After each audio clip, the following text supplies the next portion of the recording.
let's say someone's on the road. So they're going to gas stations, they're going to hotel lounges. They're kind of, they don't have that structured environment of a hotel. They're going to a Starbucks. What are the issues that someone would have to know there as far as buying items? Obviously, if something is packaged and it has a reputable hashgacha on it, then you're okay. But we're talking about buying things out of the package, so to speak. So basically, once something leaves its original package, or if it's something that never was in a package, like a coffee, you're going to have, if you're going to consume it, you are the mashgiach. As a consumer, it's your responsibility to make sure that you're not messing up. So people sometimes think, oh, it's just a plain juice.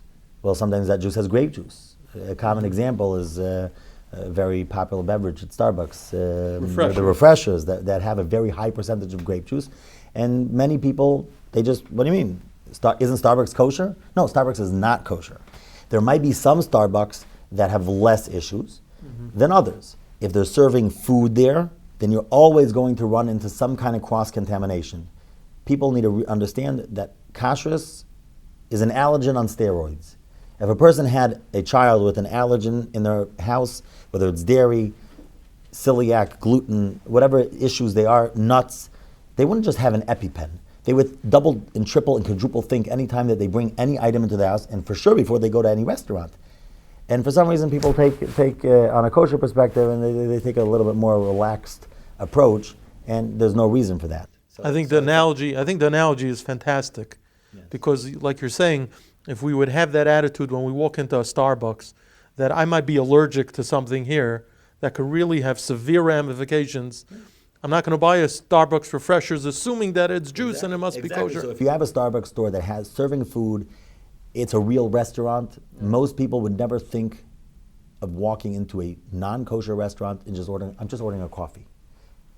I don't know almost anybody that has that perspective. But for Starbucks, it's a coffee shop. It's not a restaurant. No, they're restaurants. There are Starbucks stores that are just coffee shops. They're not restaurants. They might serve a little bit of food, of cold food or packaged salads or stuff like that, but it's not a restaurant. So there are articles that are available that explain it in more detail, but I'll regel achas. Yeah, I wanted to give practical advice for our viewers. Yes. Is there anything that one can buy in all Starbucks without worrying about it? Can they buy a plain, unflavored coffee? It depends on what Starbucks you're talking about. If you get a tea, you get it straight out of the hot water tap. It doesn't go, it's not any shared equipment with anything else. The tea bag you put in yourself, that's fine. But anytime you're dealing with a Starbucks or any other type of coffee shop like that has other things, you're getting into a b'diavad situation. Sometimes it's more acceptable, sometimes it's less. It's something that people should discuss with their local Orthodox rabbi and get personal guidance on how to deal with that. And it's the same thing with gas stations. The second you're dealing with a hot item, then you have that problem. For people that are not makban al chol Yisrael, then ice cream comes up also the same type of thing. There you're dealing with a cold situation.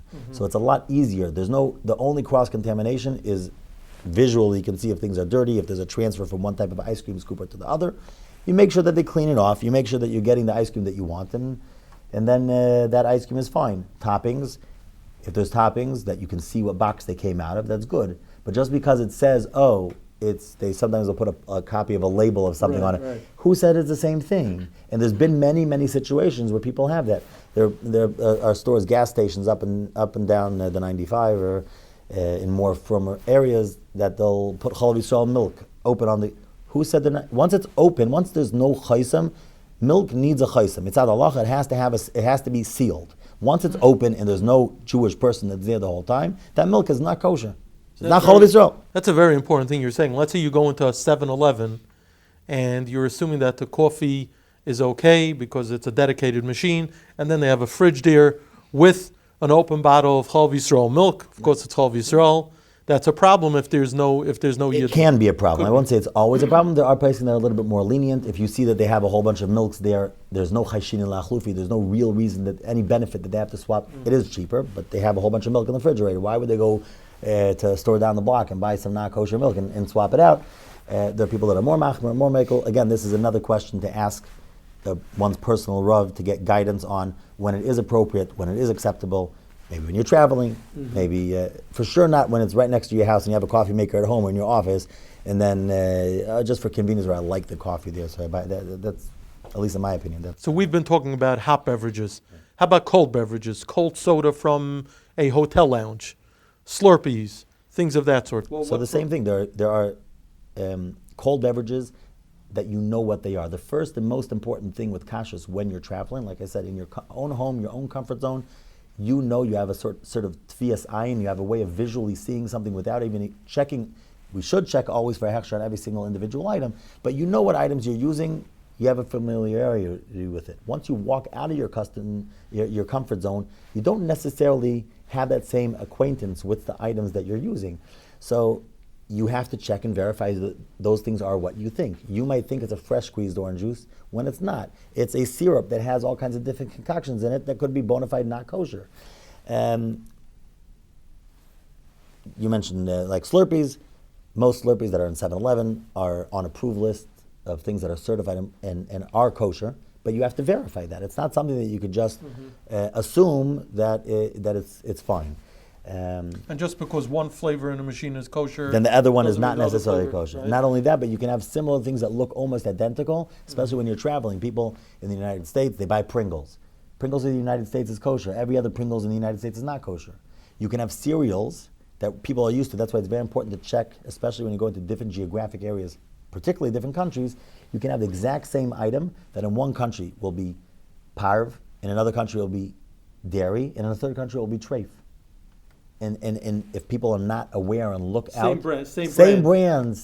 we're talking about international brands. Right. So in one country it's kosher, one country is not kosher, one place is parv, one place is dairy. It might have different. In one place it might be considered mahadrin, whatever that means. In another place it might be something that's b'diavad kosher.